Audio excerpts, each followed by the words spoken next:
Hi hello welcome to competitive cracker. Competitive ക്രാക്കറിൻ്റെ പുതിയൊരു വീഡിയോയിലേക്ക് നിങ്ങൾക്ക് സ്വാഗതം. അപ്പോൾ ഞാൻ വന്നിരിക്കുന്നത് SSC ആയിട്ട് ബന്ധപ്പെട്ട് കുറച്ച് പുതിയ ഇൻഫർമേഷൻ നിങ്ങൾക്ക് തരാൻ വേണ്ടിയിട്ടാണ്.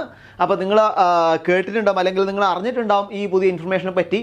ഇൻഫർമേഷൻ അറിയാത്തവരാണെങ്കിൽ നമുക്ക് എന്ത് ചെയ്യാം, ഡീറ്റെയിൽ ആയിട്ട് എന്തൊക്കെയാണ് പുതിയ ഇൻഫർമേഷൻ, SSCയുമായി ബന്ധപ്പെട്ട് എന്തൊക്കെയാണ് പുതിയ ഇൻഫർമേഷൻ എന്നുള്ള കാര്യങ്ങൾ നമുക്ക് നോക്കാം. അപ്പോൾ അതുകൊണ്ട് തന്നെ വീഡിയോ മൊത്തം കാണാം, സ്കിപ്പ് ചെയ്യാതെ മൊത്തമായിട്ട് കാണാം. ഓക്കെ, നോക്കൂ, ഇന്ന് നമുക്ക് വന്നിരിക്കുന്ന പുതിയൊരു ഇൻഫർമേഷനാണ്. SSCയുടെ മെഗാ വിജ്ഞാപനങ്ങൾ വരുന്നു അല്ലേ. അതായത് SSCയുമായി ബന്ധപ്പെട്ട് നമുക്ക് കേരളത്തിനാണ് PSC ആണ് അല്ലേ, നമ്മളെ സെൻട്രൽ ഗവൺമെൻറ്റിനായി ബന്ധപ്പെട്ട് വരുമ്പോൾ അവിടെ സ്റ്റാഫ് സെലക്ഷൻ കമ്മീഷനാണ് പ്രധാനമായിട്ടും വരുന്നത്. അപ്പോൾ മെഗാ വിജ്ഞാപനമാണ് SSCയുടെ ഭാഗമായിട്ട് ഉണ്ടാകുന്നത്. നോക്കൂ, ഈ ആഴ്ച 3 വിജ്ഞാപനങ്ങളാണ് വരുന്നത്. ഈ ആഴ്ച 3ഓളം വിജ്ഞാപനങ്ങൾ വരുന്നുണ്ട്. അതുകൂടാതെ ഒരുപാട് വിജ്ഞാപനങ്ങൾ വരാൻ നിൽക്കുന്നുണ്ട്. ഇപ്പോൾ എന്തൊക്കെയാണെന്നുള്ള കാര്യം നമുക്ക് എന്ത് ചെയ്യാം, ചുരുങ്ങിയ സമയം കൊണ്ട് ജസ്റ്റ് നമുക്ക് ഓടിച്ചോടിച്ച് നോക്കാം അല്ലേ. പ്രധാനമായിട്ടും 2025 സ്റ്റാഫ് സെലക്ഷൻ കമ്മീഷൻ്റെ ജൂണിൽ പ്രസിദ്ധീകരിച്ചിരിക്കുന്ന പ്രധാന തസ്തികകളിലേക്കുള്ള വിജ്ഞാപനങ്ങളാണ് പ്രധാനമായിട്ടുള്ളത്. കേന്ദ്ര സർവീസിലെ സെലക്ഷൻ പോസ്റ്റുകളായ സ്റ്റെനോഗ്രാഫർ ഉണ്ട്, ഹിന്ദി ട്രാൻസ്ലേറ്റർ ഉണ്ട്, അതേപോലെ തന്നെ സെലക്ഷൻ പോസ്റ്റുകളിലേക്കൊക്കെയാണ് ഇത്തവണ എന്ത് വന്നത്, വിജ്ഞാപനങ്ങൾ വന്നിരിക്കുന്നത്. അതായത് അത് കൂടാതെ തന്നെ അടുത്ത ആഴ്ച കമ്പൈൻഡ് ഗ്രാജുവേറ്റ് ലെവൽ പരീക്ഷയുടെ വിജ്ഞാപനം ജൂൺ 16-നും അതേപോലെ തന്നെ ഡൽഹി പോലീസിലേക്ക്, കേന്ദ്ര സായുധ പോലീസിലേക്ക്, സേനകളിലേക്ക്, അതേപോലെ സബ് ഇൻസ്പെക്ടർ പരീക്ഷകളുടെ വിജ്ഞാപനവും പ്രസിദ്ധീകരിക്കും. അപ്പോൾ ഇത്രയും വിജ്ഞാപനങ്ങളാണ് ഈ ജൂൺ മാസത്തിൽ നമ്മളെ മുന്നിലേക്ക് വരാനുള്ളത്. അപ്പോൾ മനസ്സിലാക്കണം, SSCയോട് ബന്ധപ്പെട്ട്, അതായത് SSCയുമായി ബന്ധപ്പെട്ട് നിങ്ങൾ ഉദ്യോഗാർത്ഥി ആണെങ്കിൽ, അതിനുവേണ്ടി പ്രിപ്പയർ ചെയ്യുന്ന ഒരാളാണെങ്കിൽ ഈ ജൂൺ മാസം എന്നത് ഒരുപാട് വിജ്ഞാപനങ്ങൾ വരുന്ന മാസമാണ്. ഇനി നോക്കാം അടുത്തൊരു പ്രധാനപ്പെട്ട കാര്യം. ജൂലൈ മുതൽ സെപ്റ്റംബർ വരെയുള്ള സമയത്ത് ഡൽഹി പോലീസിലെ കോൺസ്റ്റബിൾ, ഡ്രൈവർ, ഹെഡ് കോൺസ്റ്റബിൾ തസ്തികകളിലേക്കുള്ള 4 വിജ്ഞാപനങ്ങൾ പുറത്തിറക്കും. അപ്പോൾ അവിടെ നോക്കണം, ജൂലൈ മുതലാണ് ഡൽഹി പോലീസിലേക്കുള്ള പ്രധാനപ്പെട്ട വിജ്ഞാപനങ്ങൾ പുറത്തിറക്കുന്നത്. ഇവയിൽ പ്രധാനപ്പെട്ട കാര്യം പറയുന്നു, എന്താണ്, ഇതിൽ പരീക്ഷാ സെൻറ്ററുകളൊക്കെ നമ്മളെ കേരളത്തിലും ആപ്ലിക്കബിൾ ആണ്. അതായത് എല്ലാ പരീക്ഷയ്ക്കും കേരളത്തിലും കൂടെ എന്തുണ്ടാവും, സെൻറ്റർ ഉണ്ടാവും എന്ന് പറയുന്നു. ഇപ്പോൾ ഡൽഹി പോലീസുമായി ബന്ധപ്പെട്ട്, അതായത് ഡൽഹി പോലീസിന് വേണ്ടി നിങ്ങൾ അപ്ലൈ ചെയ്യുന്നവരാണെങ്കിൽ നിങ്ങൾ സൈറ്റിൽ പോവുക, അതിൽ പ്രധാനപ്പെട്ട ഡീറ്റെയിൽസ് എന്താ നോക്കുക, ആ ഡീറ്റെയിൽസിന് അനുബന്ധമായിട്ട് നിങ്ങൾ എന്ത് ചെയ്യുക, ആപ്ലിക്കേഷൻ പുതുക്കിക്കൊണ്ട് അതിലേക്ക് ആ ഒരു ഡൽഹി പോലീസിലേക്ക് നിങ്ങൾക്ക് ആപ്ലിക്കേഷൻ കൊടുക്കാവുന്നതാണ്. ഇനി അടുത്താണ് സെലക്ഷൻ പോസ്റ്റുകൾ. ഏതൊക്കെയാണ്?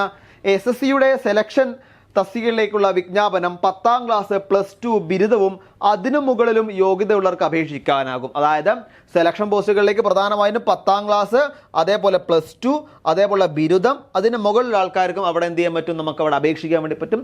പ്രധാനപ്പെട്ട പ്രായ പരിധി എന്നത് 18 മുതൽ 30 വരെയാണ്. 18 മുതൽ 30 വരെയാണ് അതിൻ്റെ പ്രായപരിധി. അതിൽ വരുന്നത് clerk, lab assistant, junior engineer, driver, scientific assistant, medical attendant, ഇങ്ങനെ ഒരുപാട് വിജ്ഞാപനങ്ങളാണ് സെലക്ഷൻ പോസ്റ്റുകളായിട്ട് വരുന്നത്. അപ്പോൾ അതുമായി ബന്ധപ്പെട്ട് 10 മുതൽ PG അല്ലെങ്കിൽ UG, PG അതിൻ്റെ മുകളിലുള്ള കോഴ്സ് വരെയുള്ളവർക്ക് എന്ത് ചെയ്യാം, അപേക്ഷിക്കാം. 18 മുതൽ 30 വയസ്സ് വരെയാണ് അതിൻ്റെ പ്രായപരിധി. സ്റ്റെനോഗ്രാഫർ അല്ലെങ്കിൽ ഹിന്ദി ട്രാൻസ്ലേറ്റർ ആണ് അടുത്ത വിജ്ഞാപനം വരുന്നത്. അത് എന്താണ്, ഗ്രേഡ് Cയും ഗ്രേഡ് Dയും തസ്തികകളിലേക്കാണ്. 12ാം ക്ലാസ് ആണ് വിജയം, അതായത് +2 ആണ് അതിൻ്റെ വിജയം. അതുകൂടാതെ യോഗ്യത +2 ആണ്. അതുകൂടാതെ 18 മുതൽ 30 വയസ്സ് വരെ, 18 മുതൽ 30 വയസ്സ് വരെ അല്ലെങ്കിൽ 18 മുതൽ 27 വയസ്സ് വരെ എന്നീ 2 തരത്തിലുള്ള പ്രായപരിധിയാണ് അതിലുള്ളത്. കൂടാതെ അതിൻ്റെ എഡ്യൂക്കേഷൻ ക്വാളിഫിക്കേഷൻ ഹിന്ദി ട്രാൻസ്ലേറ്റർ തസ്തികയിലേക്ക് ഹിന്ദി, ഇംഗ്ലീഷ് എന്നിവ ഉൾപ്പെടെയുള്ള ഡിഗ്രി PG ആണ് യോഗ്യത. അപ്പോൾ അവിടെ ഹിന്ദിയും അതേപോലെ ഇംഗ്ലീഷ് ഉൾപ്പെടെയുള്ള ഡിഗ്രി PG ആണ് അവിടെ എന്തിനുള്ളത്, നമുക്ക് ഹിന്ദി ട്രാൻസ്ലേറ്റർക്കുള്ള പ്രധാനപ്പെട്ട യോഗ്യത എന്ന് പറയുന്നത്. പ്രായപരിധി 18 മുതൽ 30 വരെ. ഇനി അടുത്ത കമ്പൈൻഡ് ഗ്രാജുവേറ്റ് ലെവൽ. എന്താണ്? കേന്ദ്ര തസ്തികയിലേക്കുള്ള കമ്പൈൻഡ് ഗ്രാജുവേറ്റ് ലെവൽ തസ്തികയിലേക്ക് പരീക്ഷയ്ക്ക് ബിരുദ യോഗ്യത ഉള്ളവർക്കാണ് അപേക്ഷിക്കാൻ പറ്റുന്നത്. അപ്പോൾ ഈ ഒരു തസ്തികയിലേക്ക് അപേക്ഷിക്കുകയാണെങ്കിൽ അവിടെ എന്താണ്, ബിരുദ യോഗ്യത അവിടെ കമ്പൽസറി ആണ് അല്ലേ. ബിരുദ യോഗ്യതയാണ് അവിടെ കമ്പൽസറി ആയിട്ട് വരുന്നത്. വിവിധ ഓഫീസുകളുടെയും സ്ഥാപനങ്ങളുടെയും ഗ്രൂപ്പ് B, ഗ്രൂപ്പ് C വിഭാഗത്തിൽപ്പെടുന്ന തസ്തികകളിലേക്കാണ് നിയമനമുള്ളത്. ഏതാണ്ട് അവിടെ നിയമിക്കുന്ന അതിനനുസരിച്ച് വിവിധ ശമ്പള ഗ്രേഡുകളാണ് അവിടെ നമുക്ക് പറയാൻ വേണ്ടി പറ്റുക. 44,000 മുതൽ 1,42,400 വരെയും ഒക്കെയാണ് അതിൻ്റെ നിയമനവുമായി ബന്ധപ്പെട്ട് നമുക്ക് സാലറി കിട്ടുന്നത്. അതുകൂടാതെ വിവിധ വകുപ്പുകളിലെ assistant session officer, research assistant, divisional accountant, inspector, sub inspector, അത് CBI പോസ്റ്റ്, ഓഡിറ്റർ, അക്കൗണ്ടന്റ്, ഇങ്ങനെ ഒരുപാട് മേഖലയിലേക്കാണ് അവിടെ എന്ത് വരുന്നത്, അവിടെ കമ്പൈൻഡ് ഗ്രാജുവേറ്റ് ലെവലിൽ വരുന്നത്. അതായത് അതിൽ 20 മുതൽ 30 വരെ, അല്ലെങ്കിൽ 18-30, 18 മുതൽ 32, 18 മുതൽ 27 എന്നിങ്ങനെ ഓരോരോ തസ്തികയ്ക്കും പ്രത്യേകം പ്രായപരിധിയുണ്ട്. അത് കഴിഞ്ഞ വർഷം അതിനകത്ത് 18,000-ലധികം ഒഴിവുകൾ അവിടെ ഉണ്ടായിരുന്നു. അപ്പോൾ അതാണ് കമ്പൈൻഡ് ഗ്രാജുവേറ്റ് ലെവലിൽ നമുക്ക് മനസ്സിലാക്കാൻ പറ്റുന്ന കാര്യം. ഇനിയും ഡൽഹി പോലീസ്, നമ്മൾ നേരത്തെ പറഞ്ഞു, ഡൽഹി പോലീസിലേക്ക് അവിടെ സബ് ഇൻസ്പെക്ടർ അവിടെ കൊടുത്തിട്ടുണ്ട്. സബ് ഇൻസ്പെക്ടർ പോസ്റ്റിലേക്ക് അവിടെ വേണ്ടത് ബിരുദമാണ്. ബിരുദവും അതേപോലെ തന്നെ അവസാന വർഷ പരീക്ഷ എഴുതുന്ന ആൾക്കാർക്കും എന്ത് ചെയ്യാൻ പറ്റും, വ്യവസ്ഥകളോട് കൂടി അവിടെ ഡൽഹി ഇൻസ്പെക്ടർ അല്ലെങ്കിൽ ഡൽഹി പോലീസിലേക്കും കേന്ദ്ര സായുധ സേനയിലേക്കും ഒക്കെ അവിടെ എന്ത് ചെയ്യാൻ പറ്റും, അപേക്ഷിക്കാൻ വേണ്ടി പറ്റും.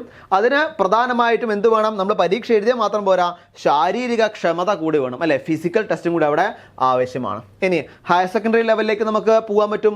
ഹയർ സെക്കൻഡറി ലെവലിലേക്ക് പോകുന്ന സമയത്ത് അവിടെ ഏതാണ്, ഗ്രൂപ്പ് C വിഭാഗത്തിൽപ്പെട്ട LD clerk, junior secretariat assistant, data entry operator തുടങ്ങിയ തസ്തികയിലേക്കാണ് അവിടെ എന്ത് നമുക്ക് ജോയിൻ ചെയ്യാൻ വേണ്ടി പറ്റുക. അവിടെ പ്രധാനമായിട്ടും കഴിഞ്ഞ, അതായത് 2024 വിജ്ഞാപനം പ്രകാരം അവിടെ 3712 അവിടെ എന്തുണ്ട്, ഒഴിവുകൾ ഉണ്ടായിരുന്നു. അതിൻ്റെ പ്രായപരിധി എന്ന് പറയുന്നത് 18 മുതൽ 27 വയസ്സ് വരെയാണ്. ഓക്കെ. ഇനി MTS-ലേക്ക്, അതായത് എന്താണ്, വകുപ്പുകളിലേക്ക് മൾട്ടി ടാസ്കിങ്, അല്ലേ, നോൺ ടെക്നിക്കൽ ഒരുപാട് ഒഴിവുകൾ അവിടെ വന്നിട്ടുണ്ട്. കഴിഞ്ഞ വർഷം വന്നിരിക്കുന്നത് 8300-ലധികം ഒഴിവുകളായിരുന്നു വന്നിരുന്നത്, അല്ലേ, 8300-ലധികം ഒഴിവുകൾ വന്നിട്ടുണ്ട്. അവിടെ പ്രധാനമായിട്ടും നമുക്ക് പറയാനുള്ളത് 18 മുതൽ 27 വയസ്സ് വരെയാണ് പ്രായപരിധി, അല്ലെങ്കിൽ 18 മുതൽ 25 വയസ്സ് വരെ, അങ്ങനെ 2 പ്രായപരിധികൾ അവിടെ പ്രധാനമായിട്ടും കൊടുത്തിട്ടുണ്ട്. അതേപോലെ ഹവിൽദാർ തസ്തികയിലേക്കാണ് നിങ്ങൾ അപേക്ഷിക്കുന്നതെങ്കിൽ അതിന് എന്ത് വേണം, നിർദ്ദിഷ്ടമായ ശാരീരിക യോഗ്യതയുടെ ആവശ്യമുണ്ട്. അതായത് അവിടെയും എന്ത് വേണം, നമുക്ക് ഫിസിക്കൽ ടെസ്റ്റും കൂടി അവിടെ ഉണ്ടാവുന്നതാണ്. ഓക്കെ. ഇനി അടുത്ത ജൂനിയർ എഞ്ചിനീയർ ആണ്. ജൂനിയർ എഞ്ചിനീയർ എന്ന പുതിയ തസ്തികയിലേക്ക്, അതിൽ കേന്ദ്ര സർവീസിലെ സിവിൽ, ഇലക്ട്രിക്കൽ, മെക്കാനിക്കൽ എന്നിവയിലെ ജൂനിയർ എഞ്ചിനീയർമാരെ തിരഞ്ഞെടുക്കുന്നതിന് വേണ്ടി നടക്കുന്ന പരീക്ഷയ്ക്ക് എഞ്ചിനീയറിംഗ് ബിരുദധാരികൾക്കും അതേപോലെ ഡിപ്ലോമക്കാർക്കും അപേക്ഷിക്കാം. അവിടെ എഞ്ചിനീയറിംഗ് ബിരുദധാരികൾക്കും അപേക്ഷിക്കാം, അതേപോലെ ഡിപ്ലോമക്കാർക്കും അപേക്ഷിക്കാം. കഴിഞ്ഞ വർഷം 968 ഒഴിവുകൾ വന്നിരുന്നത്, 968 ഒഴിവുകൾ വന്നിട്ടുണ്ട്. കൂടാതെ പ്രായപരിധി, അതായത് ഉയർന്ന പ്രായപരിധി 30 വയസ്സാണ്. കൂടാതെ ശമ്പളം അവിടെ പറയുന്നത് 35,000 മുതൽ ഏതാണ്ട് 1,12,000 മുകളിലായിട്ട് അവിടെ എന്ത് കൊടുത്തിട്ടുണ്ട്, സാലറി സ്കെയിൽ കൊടുത്തിട്ടുണ്ട്. ഇനി കോൺസ്റ്റബിൾ ആണ് അവസാനമായിട്ട് നമുക്ക് പറയാനുള്ളത്. കേന്ദ്ര സായുധ പോലീസ് സേനകളിലേക്കുള്ള കോൺസ്റ്റബിൾ ജനറൽ ഡ്യൂട്ടി, അതിന് പ്രധാനമായിട്ടും വരുന്നത് 10ാം ക്ലാസ് ആണ് അതിന് പറയുന്നത്. 10ാം ക്ലാസ് വിജയിച്ചവർക്ക് അവിടെ എന്ത് ചെയ്യാം, അതിനുവേണ്ടി അപേക്ഷിക്കാം. അത് കൂടാതെ വനിതകൾക്കും അവിടെ എന്തുണ്ട്, നിർദ്ദിഷ്ടമായ ഒരു കോട്ട അവിടെ പറഞ്ഞിട്ടുണ്ട്. കൂടാതെ ബോർഡർ സെക്യൂരിറ്റി ഫോഴ്സ് BSF, അതേപോലെ തന്നെ central industrial security force, central reserve police force CRPF, അങ്ങനെ ഒരുപാട് ആസം റൈഫിൾസ് പോലുള്ള ഒരുപാട് സായുധ സേനകളിലേക്കാണ് അവിടെ നിയമനങ്ങൾ നടത്തുന്നത്. 18 വയസ്സ് മുതൽ 23 വയസ്സ് വരെയാണ് അപേക്ഷിക്കാനുള്ള പ്രായപരിധി. 18 മുതൽ 23 വയസ്സ് വരെയാണ് പ്രായപരിധി. കൂടാതെ പരീക്ഷയ്ക്ക് പുറമെ അവിടെ എന്ത് വേണം, ഫിസിക്കൽ ടെസ്റ്റും കൂടെ അവിടെ പ്രധാനപ്പെട്ട ഒരു കാര്യമാണ്. ഫിസിക്കൽ ടെസ്റ്റും അവിടെ പ്രധാനപ്പെട്ട കാര്യമാണ്.